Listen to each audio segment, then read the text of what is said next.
Ituliara no nampetrany ny atrikasa voalohany mikasika ny fametrahana komity mpanatanteraka tombanezaka mikasika ny faharefona ara-tsakafo izay tafiditra ao anatiny paikady nasionaly ho an'ny fahampandrosoana na ny PND izany. Ny tanjona tiana tongavana raha ny tanjona ngezabe zany dia hoe raha mananotanina fotsiny tsy fahampian-tsakafo na sanatria fa mitranga ny loza maventy ka mety hitarika tsy fantsarian-tsakafo dia fantatra sahady hoe izao ny tokony valiny amin'io. Zany hoe misy antotanisa azo anteherana zany a, misy faritra fantatra na toerana efa fantatra hoe ary zany ny tokony hanaovana an'io ary zao mety filana amin'io. Ahatongavana amin'izay anefany a dia tsy maintsy zany misy ny atao hoe fikoriana na serasera mahakasika an'ireo atotam-baovao zay tsy maintsy hiasana.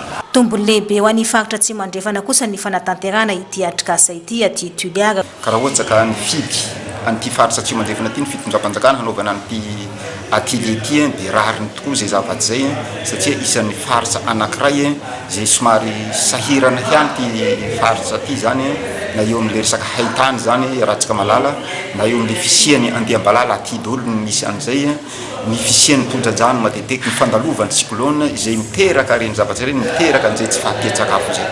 Firenena 12 aty Afrika mikambana ao anatin'ny SADC kosa no efa mampihatra izao paikady izao ka i Antsirabe no ampetrany ny atrikasa andiany faharoa.